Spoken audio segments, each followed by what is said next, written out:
I've dedicated my life to exploring the unknown. I've been places no one else has ever gone. I've seen life no human eye has ever seen. It's my passion. I found the Titanic.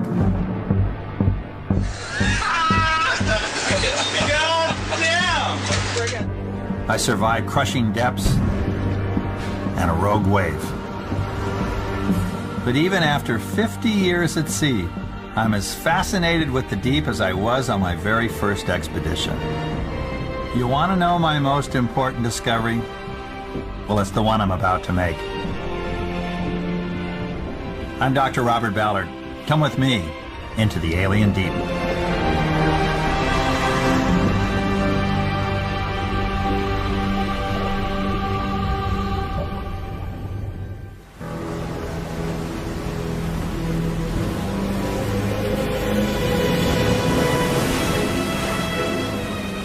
Everywhere we look, it seems the oceans are unleashing their fury.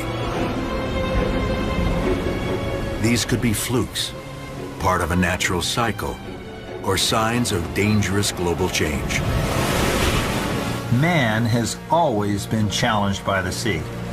And just when we think we've conquered its violent moods, the planet seems to be upping the ante. But is that really the case? And if so, why?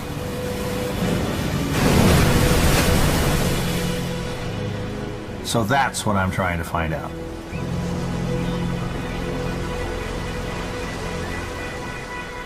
To most of us, this is the ocean. But when Dr. Robert Ballard looks at the water, he sees something very different.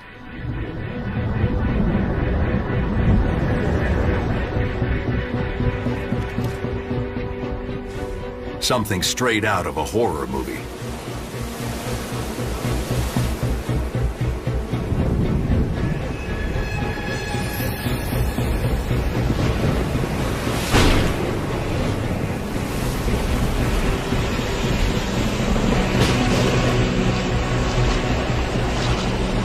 Stronger storms, higher seas, and lurking in the deep, monsters with the power to eat ships whole.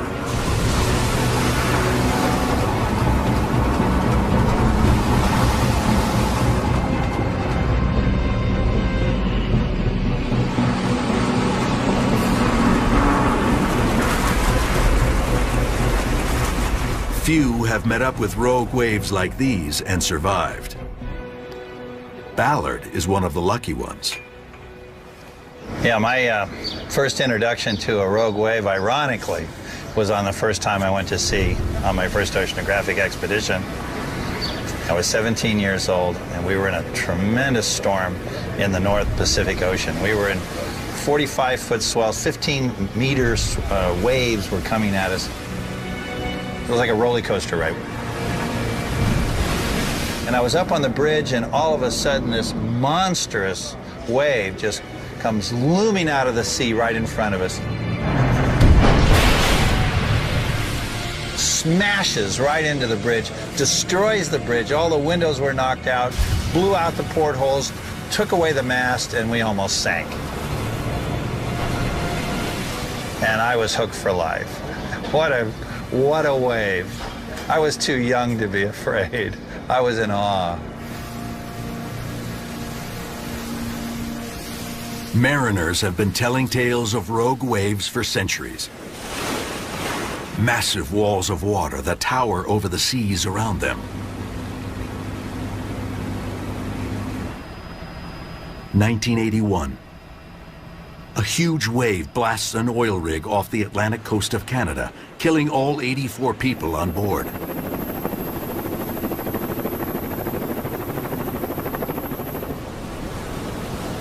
1995. Another rogue breaks over a luxury liner's bow and carries off a forward mast. Lots of ships that just vanish without a trace are hit by rogue waves because you have absolutely no time. It just happens. You don't see it coming, so you have no chance to get off a message. You just disappear. which is why actual measurements of these giants were so hard to come by. Until one day in January 1995. Hurricane force winds blast a Norwegian oil rig. Workers evacuate the deck. But just below, pointing straight down at the oncoming seas, a laser rangefinder detects one giant wave after another.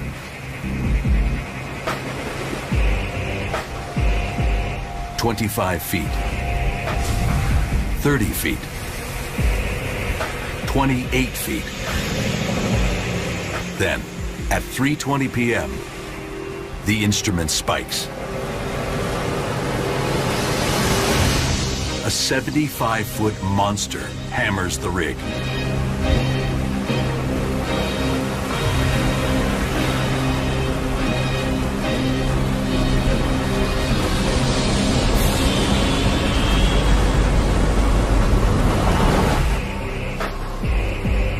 The platform survives, and the world gets its first incontrovertible proof of just how big rogue waves can be.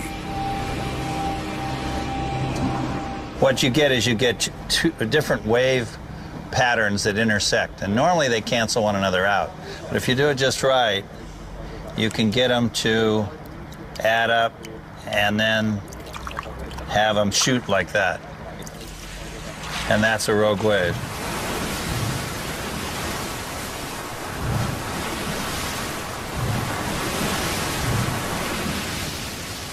And you don't want to be there when that happens. If, as Ballard suspects, these waves and the storms that spawn them are getting bigger, we are in for a rough ride. Already, one large ship goes down on the high seas every month. Not to mention hundreds of smaller vessels.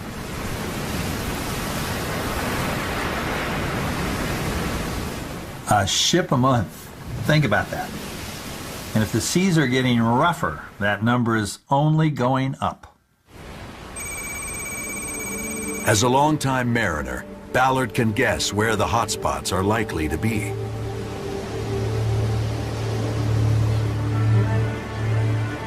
The Cape of Good Hope is also known as the Cape of Storms. It is, at the moment, the choke of shipping in the world. No one really wants to go through the Suez Canal anymore because you've got to run the gauntlet of the pirates. Pirates are not predictable, so take your chances with the storms.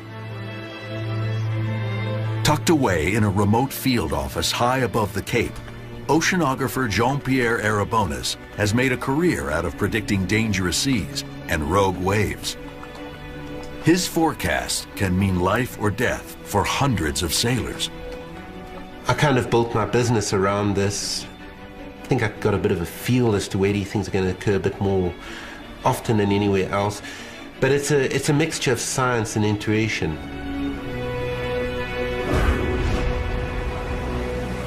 Arabonis sounds the alarm when storms kick up swells from the southwest.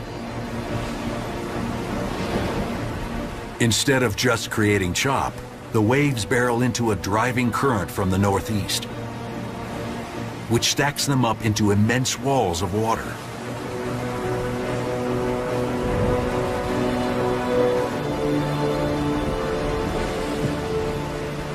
And that's where you really don't want to be. Certainly when there's a storm, when there's strong southwesterly winds, this whole area can become completely unpredictable. And if we can't predict, you don't want to be there. The captains, often they have no choice. Riding the current saves time, and time is money, so usually they'll take the risk and plow right through it. It's very difficult when you take a look at a ship and it's 20,000 tons and it's 200 meters long. You think it's not vulnerable, but it is. But in the right conditions, that ship can fill up with water and be gone in minutes. That's a terrible way to go, and if storms continue to increase in intensity, it's going to be a problem all over the world, not just in South Africa, but everywhere.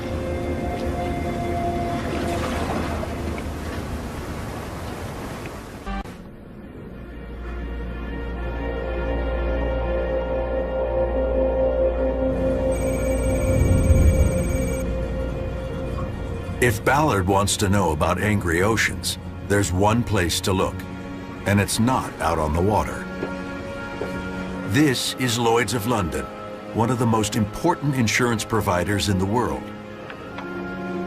Lloyd's really dominates the insurance market for maritime insurance. I myself have insurance from Lloyd's. Just went up. The firm has kept records of shipwrecks for more than 300 years. Sunk in deep water. Broke in two. Cape Town Rescue Center. Bulk carrier out of Malta. This is the log of the ships that Lloyd's of London insured that were lost at sea.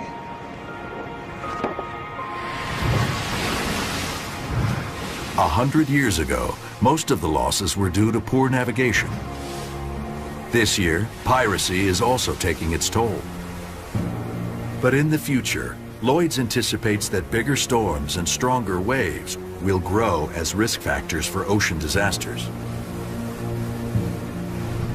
It's confirmation of what Ballard and others think they're seeing out on the water. Every attempt is made to limit a ship's probability of sinking. And Lloyd's is very keenly interested in making sure that that occurs. But then there's just acts of God, the acts of Mother Nature, acts of the earth. And they're starting to see trends that the ocean's getting angrier. If the trends continue, the results could be devastating. 90% of traded merchandise travels across the high seas, carrying some $13.5 trillion worth of goods. Nowhere are the stakes higher than off the coast of Oregon, where the raging Columbia River meets the howling North Pacific. Ballard has come to meet the men who ply these dangerous waters. Dan Jordan is one of these boat pilots on the front lines. If anyone were to notice changes on the ocean, it would be Dan.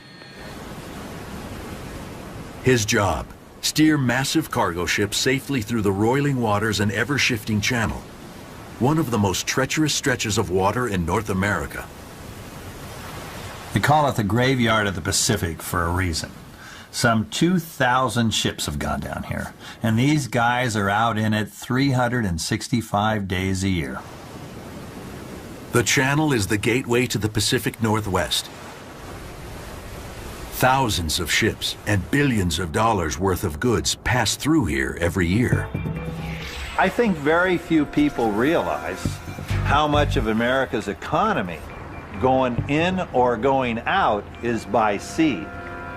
You don't load wheat on airplanes, and there's no trains. It stops here, and there's only one way to get across the Pacific, whether you're going east or west, and it's by ships. To guide the ships through the channel, the pilots first have to get on board.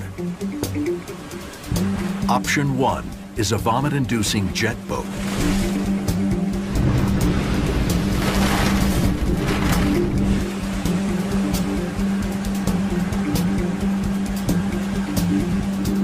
Even on a calm day, it can be lethal. The team recently lost a pilot when he fell from a ladder in big waves and the current dragged him out to sea.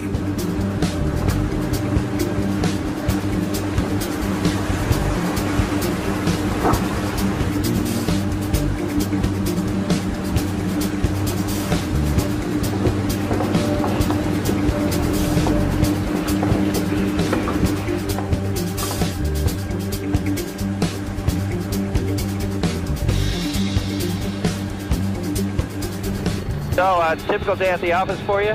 Typical day, yep.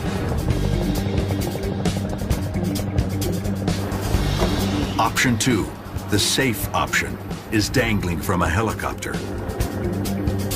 But with high winds, rough seas, and a 6-story supertanker rocking and rolling below, it doesn't seem all that safe to Ballard. Man's going out the cabin door. Going out the cabin door. Man is out the cabin door. Man's going down. Man's going down. The seasoned explorer has boarded lots of ships in his 50 years at sea, but never quite like this.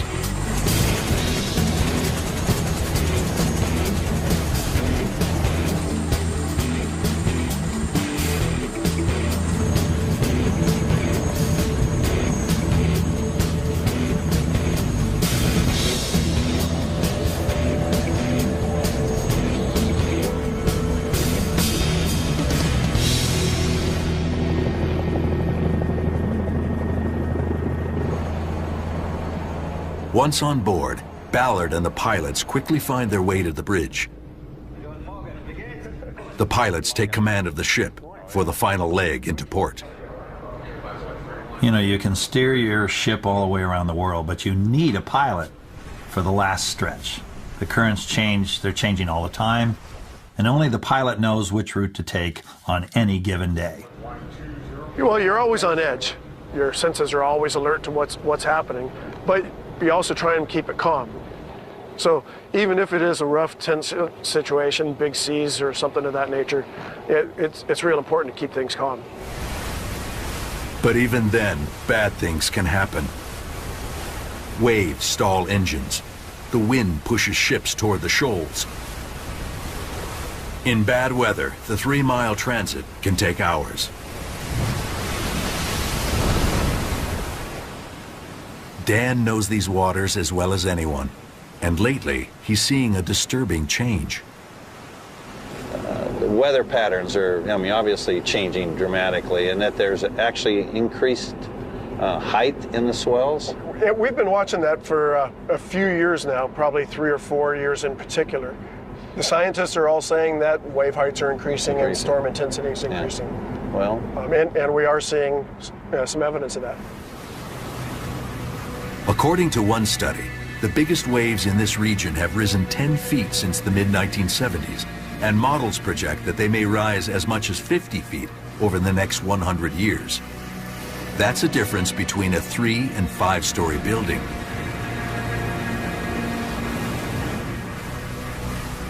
These increases, as well as the bigger storms behind them, cause Dan and his team to shut down the port several times every year.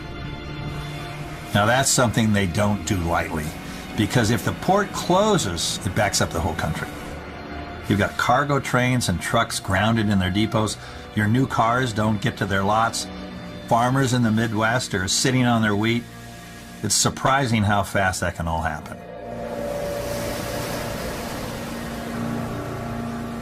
I imagine get sort of tense at times. Yeah, there's always a lot of pressure to get things moving, and that's part of our job. It's a constant battle. It's man against nature, and maybe nature may be winning.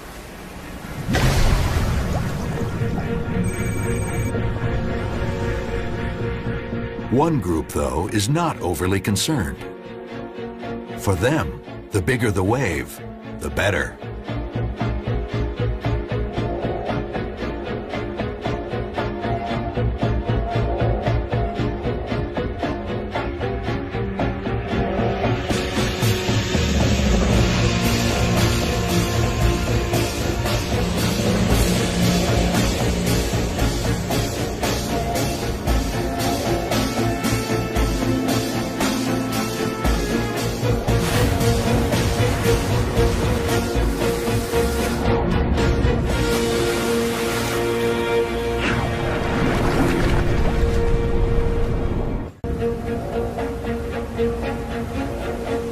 This is Chopu, Tahitian for broken skulls.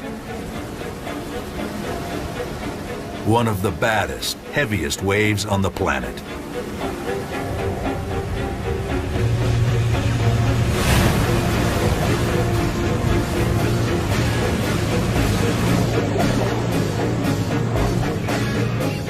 Surfers descend on Tahiti from far and wide to challenge its power.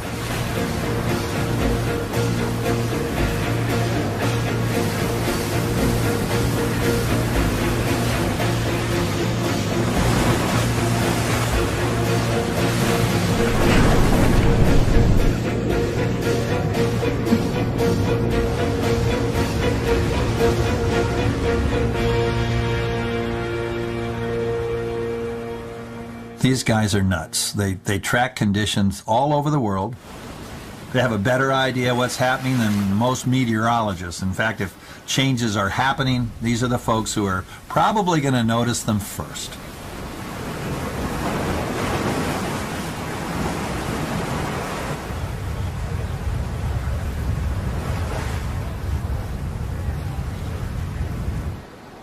The master of wave forecasting is Sean Collins. I surf, and I found a way to avoid getting a real job by starting a surf company.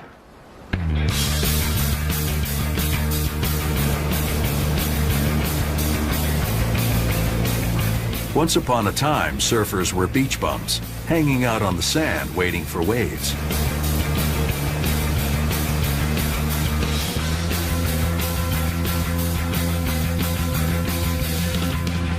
Collins used science and his almost innate knowledge of storms and waves to change that culture.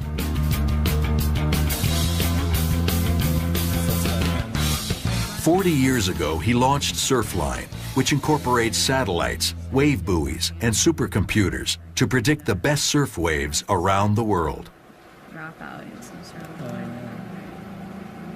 Close to 2 million users access Surfline each month. I guess you could say that we help supply the drugs, so to speak, to keep people on their high of surfing.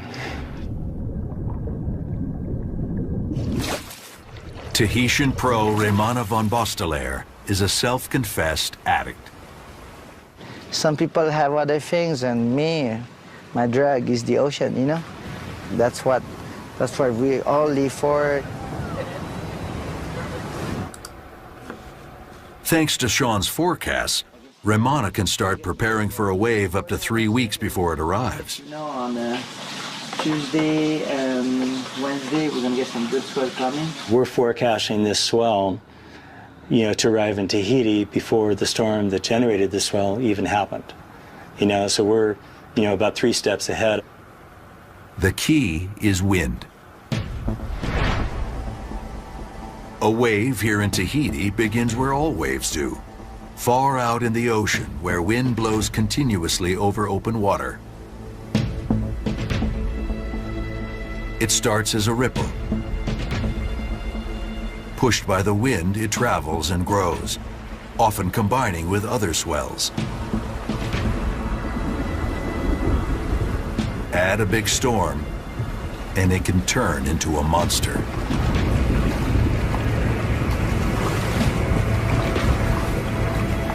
And then, taking all these wind speeds, we're able to calculate waves around the Earth, around the entire globe.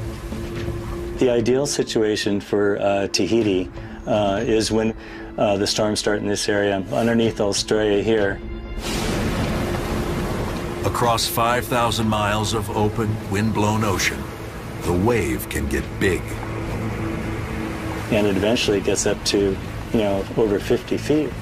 Obviously, if you're in a ship, you do not want to be in this area. But us as surfers, we're looking at this and we're all excited. Everybody's making the reservations to go to Chopu. Raymana's on the phone. Hey, Brother Sean, how's the swell looking? And we're going to go chase it. Accurate wind speed measurements are critical to the forecast. A 3-mile-per-hour miscalculation in a storm off New Zealand can mean a 4-foot difference in swell height by the time it reaches Tahiti. And it could arrive one day early or late. As our customers, our surfers, if we're telling them there's going to be a swell tomorrow and it doesn't show up till the day after tomorrow, believe me, they're going to hate us.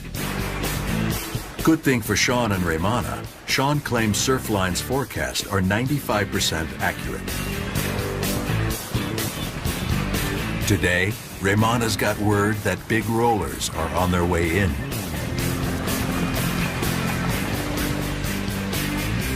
As it approaches Tahiti, the wave is still mostly underwater, only feeling the bottom when it gets shallow, about a half-mile offshore.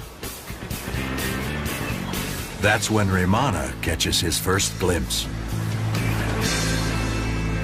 A dark gray bump on the horizon. As the wave barrels toward shore at speeds of up to 60 miles per hour, the reef shapes it from below.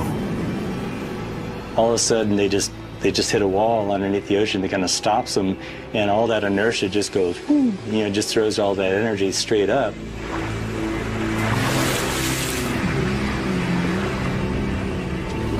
It's the moment Raymana's been waiting for.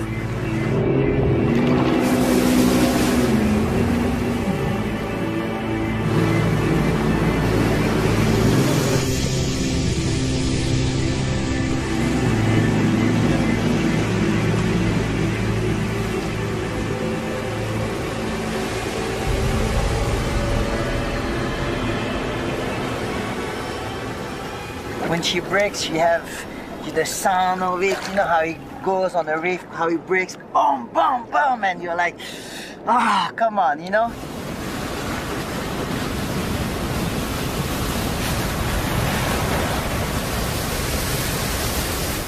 Millions of tons of force breaking in 3 feet of water over a razor-sharp reef.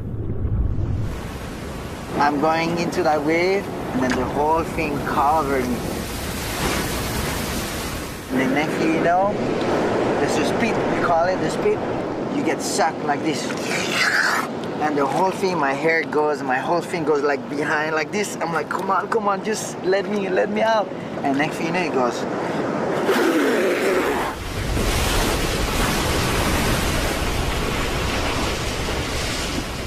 And then somehow she let me go and let me out. You take it inside, you know, you're just holding for yourself. You got it, you made it, and it's so stuck. You just let everything out over there.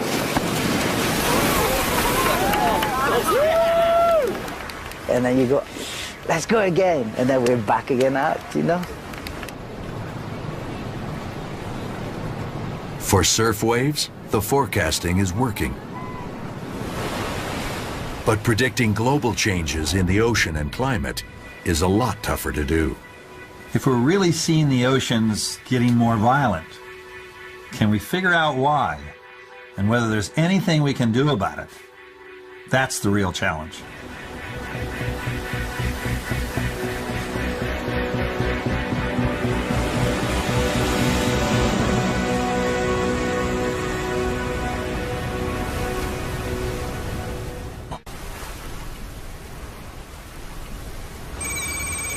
To predict if the oceans really are getting angrier, scientists need to look beyond anecdotal evidence. They need to understand how energy moves around the planet. Ocean currents are key.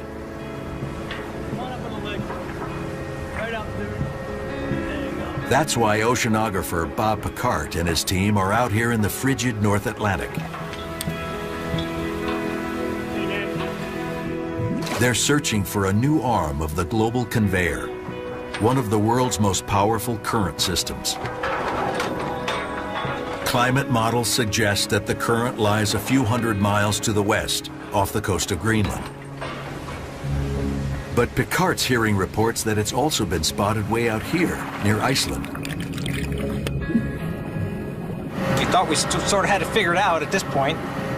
And then, lo and behold, my Icelandic colleagues a few years back went out and accidentally discovered another deep current off the continental slope of Iceland, which is sort of, turn a community on its ear a little bit. The global conveyor is one of the most important features on the planet. It transfers heat around the globe and helps keep our climate stable. If Picard can prove his Icelandic colleagues right, he'd force a rethink of how the system works. You know, it's truly amazing. We know the ocean currents have a direct impact on our climate, yet we don't know exactly where all those currents are. Despite our efforts to model the climate, it's just a prediction. As Ballard knows from decades on the ocean, it's an immensely complex system. The ocean is anything but static. If you were a water molecule and wanted to travel around the planet, it would be like getting in this roller coaster. Lots of ups, lots of downs, and it's a massive amount of water that's moving.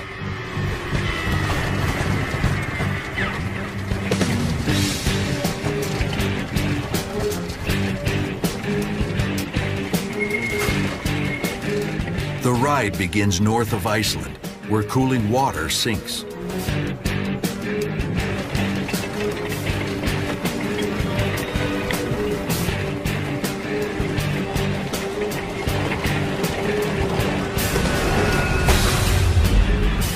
The drop is slow at first, but as the current builds, it gains momentum.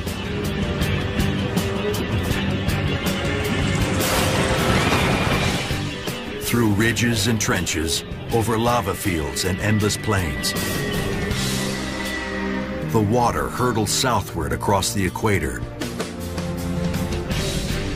down the coast of South America like a giant deep-sea river.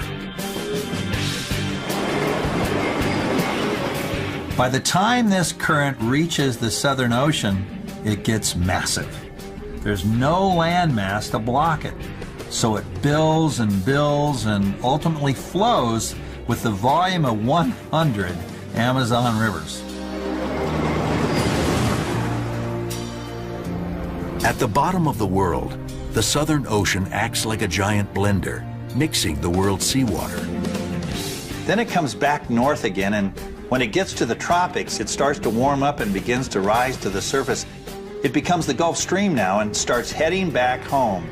The whole circuit takes 1,000 years.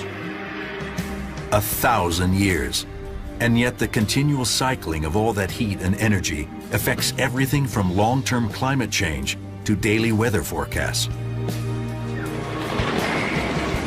We have water rising, falling, spinning, circulating, bumping into things. And we try to take all of those complex factors, put them into a global model and come up with a circulation system. Our best shot.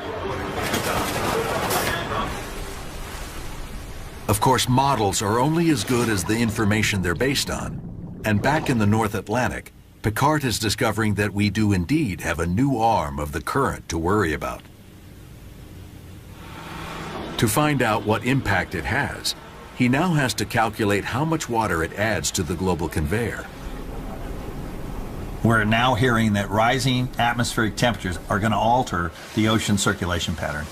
And ironically, Europe, for example, will get colder and colder. But we're not really going to know until we better understand how the entire system works.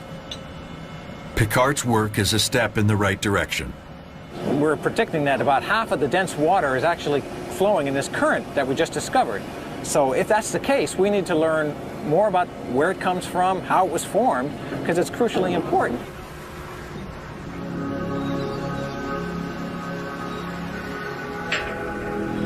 And currents are only part of the equation. To truly understand how the oceans are changing, we have to look at all the ways the ocean water gets circulated and mixed. For over a century, scientists thought currents, winds, and tides did all the mixing, not only churning the roller coaster, but also moving vast amounts of heat, gases, and nutrients. All that mixing is what keeps the oceans alive and fresh. The problem is, when you add it all up, the energy needed to do it, there's just no way currents, tides, and wind can do it all. So clearly there's got to be some other input.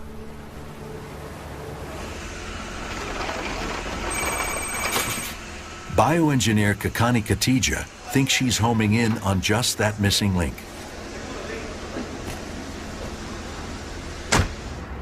It's, kind of the human tendency to study things that are, easily observable, right? So all of us can see at the surface of the ocean, atmospheric winds. Winds create waves, and what we don't see is what's happening in the mid layers of the ocean. What is happening deeper? No matter how turbulent surface waves and tides may be, some estimate that only about 10% of their energy trickles down to deeper depths. Not enough to churn much ocean. And that's where, potentially animals could be involved. We're finding that swimming animals have the potential to mix the ocean. Animals. Everything from jellies and sardines right on up to tuna and whales, all moving vast amounts of water as they swim.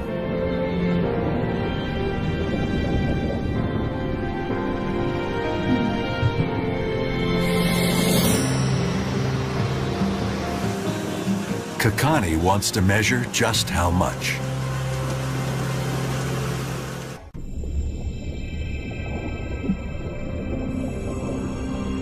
It's called the butterfly effect. When something small like this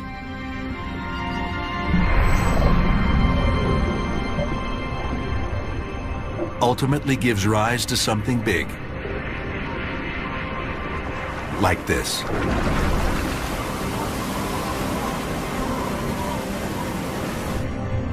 It's an effect nearly impossible to measure, let alone incorporate into climate models that tell us if the oceans are getting angrier.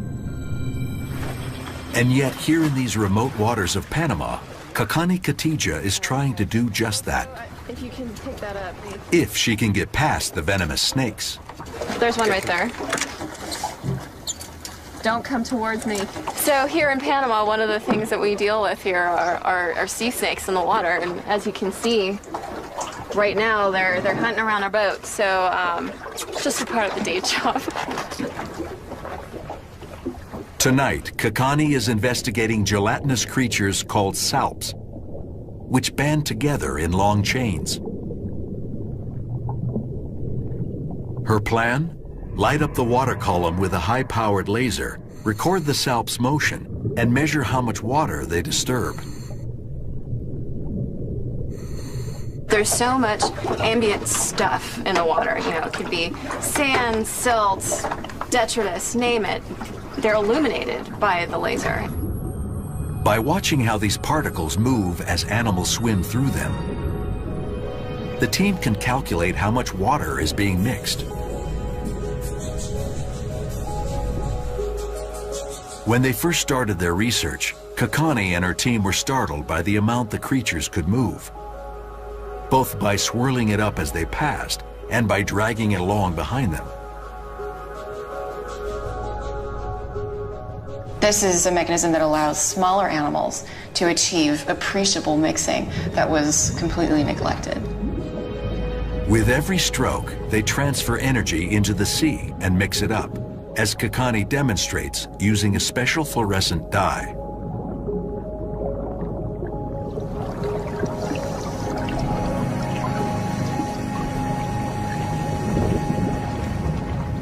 How much energy, though, isn't intuitive.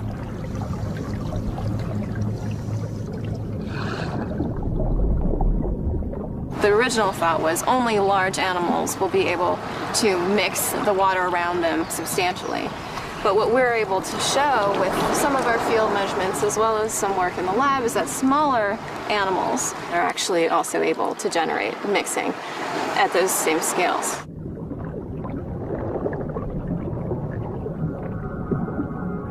That may seem far-fetched, but when you sit down and do the math, you know, there are billions and billions of tiny animals moving around in the ocean all the time, and, you know, that could add up to a lot of water being churned.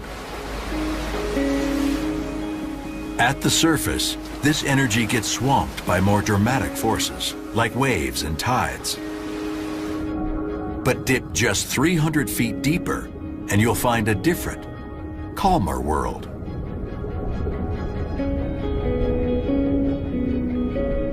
Down here, it's easy to imagine how even one small animal, not to mention countless millions, can have butterfly-like effects.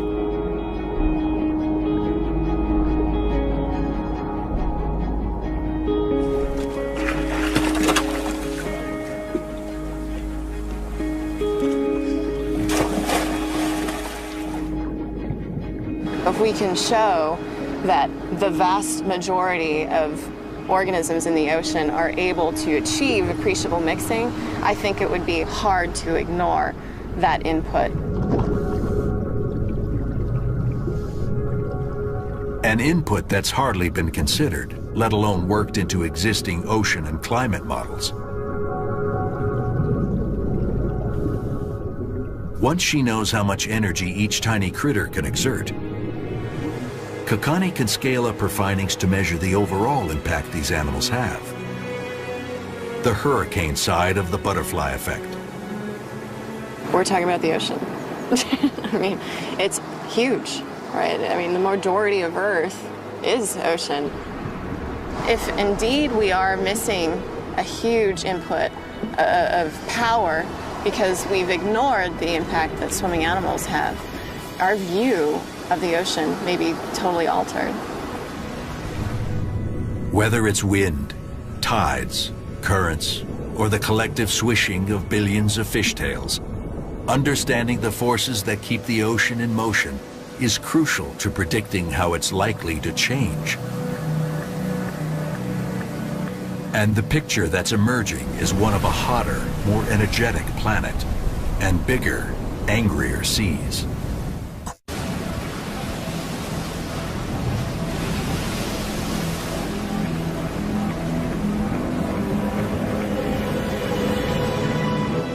The oceans have always been a dangerous place for us humans. And from what Dr. Robert Ballard has seen on his journey around the world, things are only getting worse. The Earth is undergoing tremendous change right now. Change that we haven't experienced in the past. We've got a lot to learn about how it all works. But there is one common thread. The world's getting hotter, and that's putting more energy into the system. So from there, you just have to follow the trail, and that leads you to more violent storms and bigger waves. We know the world is heating up.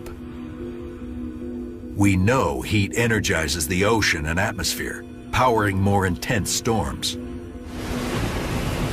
Bigger storms create higher winds, which in turn churn up higher seas.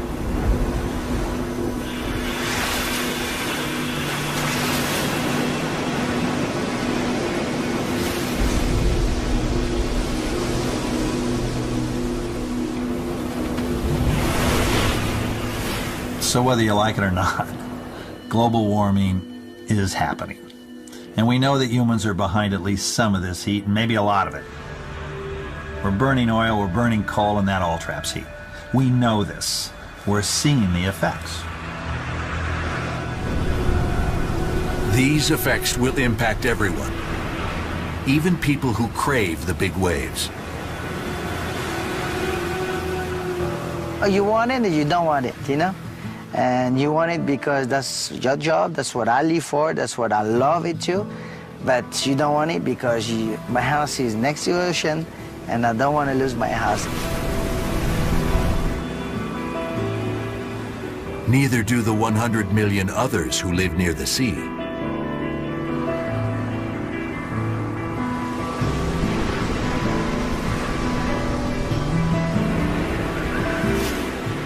If storms get more severe, wave heights grow, and sea levels rise as predicted, those people could be forced from their homes.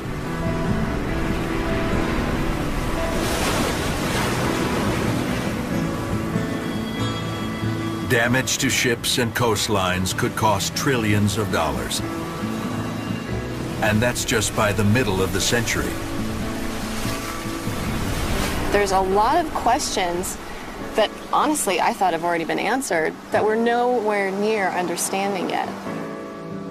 But it's clear, at least in some of these instances, that we are having an effect on the ocean, and there are some things that we can do now.